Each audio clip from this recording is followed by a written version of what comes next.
On the 1st of December I got the news I was dreading. All of the tests have confirmed the diagnosis. I have stage 4 pancreatic cancer, so basically this will be my last holiday season. I am okay with what is going to come. I am at peace with that. I have had a life well lived. All of my loved ones will be taken care of. I am naturally a private person, so my WW is unaware of my tests. I did not want to worry her until I had answers, so I head home early to have the talk. This is not something I want to do over the phone or text. Well, as you can guess, since I am here, my life changed more than once that afternoon. When I arrived at the house, I noticed the car of one of my business partners in the drive. There was no mistaking it. Flashy, expensive with a personalized license tag. To say this is out of the ordinary is an understatement. I pull up our home camera system on my phone and notice it is in privacy mode, not recording. So I let it be and drove off to my farm property. Now our camera system is for safety and I never look at it unless there is a concern. With that said, I also love to watch for wildlife on the outside cameras. I also find it oddly satisfying to watch storms come through. So for my own enjoyment, years ago I configured a second video recorder to archive the cameras to local storage. That storage is not accessible via my phone. So when I was at the farm, I opened up my computer and looked at the other server to confirm what my gut was telling me. And sure enough, there they were, snuggling in the living room,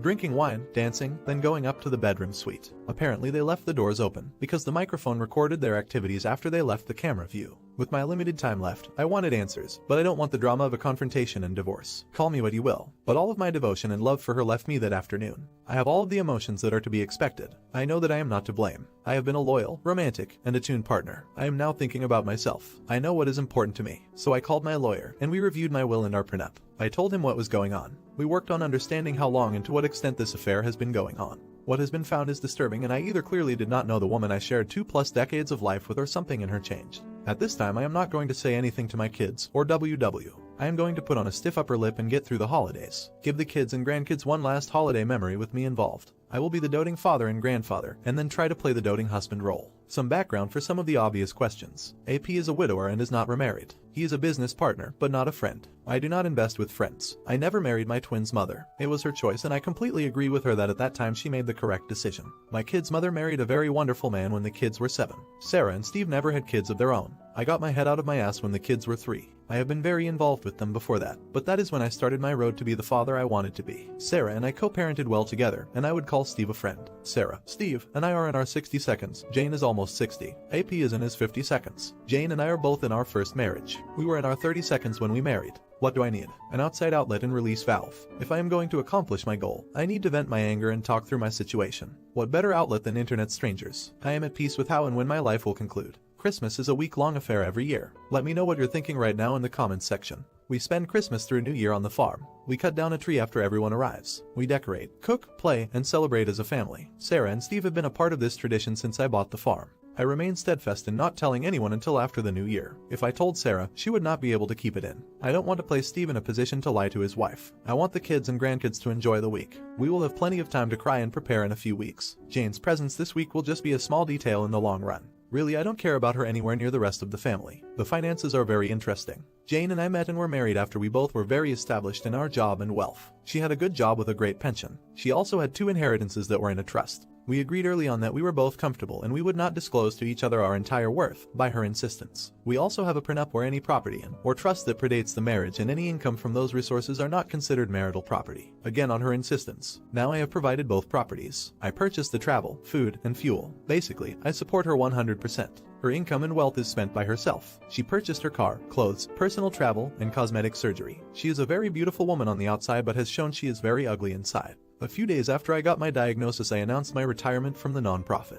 Now knowing what I know, I noticed Jane was a bit uncomfortable. I can guess why. I will be around more often. So tomorrow is my last day of work. Now I will be focusing on spending time with the family. I gave the camera server info to my lawyer and gave him access from his office. So I don't know if they had activities again, but I would assume yes. Again, I don't care at this point. I know who I am and what is my worth, and AP is a big step down. As flashy AP is, I am low-key. I drive a 15-year-old pickup truck. I like jeans and t-shirts and coveralls in the winter. I know for a fact that AP does not have anywhere near the wealth that Jane thinks he does. Cattle. Since the trust has invested in his business, I get quarterly financials. I don't tell anyone how much I have, that is between my accountants and me. But let's just say that the trust has been growing for 30 years. I live a modest life, and there is enough there for my great-great-grandchildren to enjoy the farm and have their education paid for. Once Jane knows what she lost, that will be her reckoning. I just won't see it. December really got busy. We did our normal social rounds these last weekends. AP was at one of the parties. It was hard to not keep an eye on Jane and him. I don't think I was caught. With being so busy and wrapping up everything at the job, I have had an easier time keeping it together. Jane has not expressed anything that would lead me to conclude that she knows I know. I am not proud of this, but I still sleep in the same bed.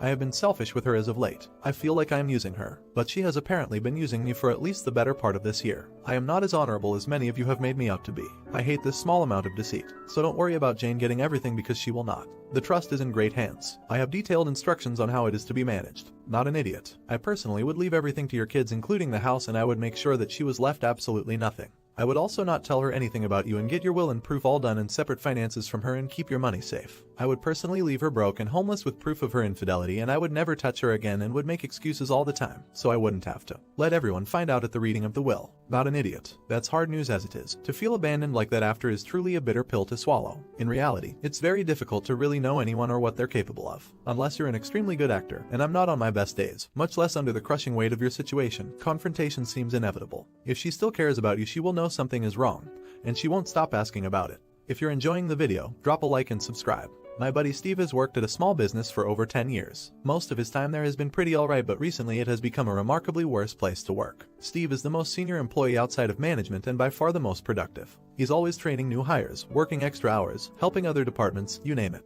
Pretty often, Steve will come in for a couple hours on his day off to take care of backed up paperwork and general housekeeping of his department. This does wonders for keeping the department running smoothly, especially when they are busy. Management knows about this and approves. Going into the holidays this year, they are absolutely slammed, as usual. Orders are backing up and it's all hands on deck, extra hours, full tilt. After another 60-hour work week, Steve has a couple days off. On his second day off, he decides to go into work for a few hours. He knows his coworkers are likely too busy to be taking care of the side stuff, so he's being a team player and helping out. While he's finishing up and about to leave, Steve's manager comes up to him and they have the following conversation. "Hey Steve, quit messing around, get back out there and do your job." Steve replies, "Hey manager, sorry, it's my day off. I'm not scheduled to work this shift. I'm just helping out, leaving in like 5 minutes." Manager replies, "The hell you are? Get your ass out there." Steve says, "Nope, not happening. I'm going home." The next day, Steve is predictably brought into the office, dressed down, and written up for insubordination. But there's a few things about Steve that you should know, that his employers knew but either forgot or didn't care about. 1. Steve has been getting fed up with his employer for a while now. 2. Steve is quite financially stable, as he works in a high-demand industry, and his wife also has a fantastic well-paying job.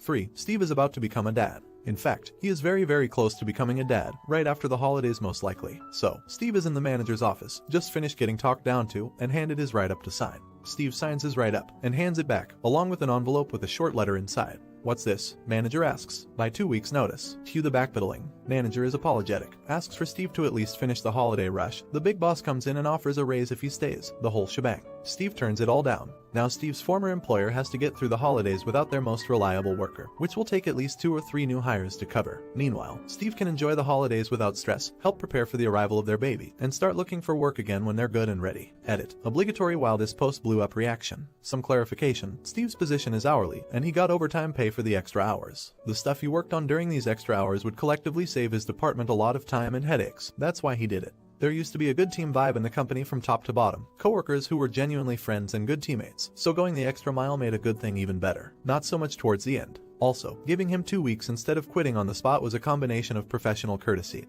and also giving his coworkers enough warning to not be completely blindsided and bury them. Thanks for watching and have a great day.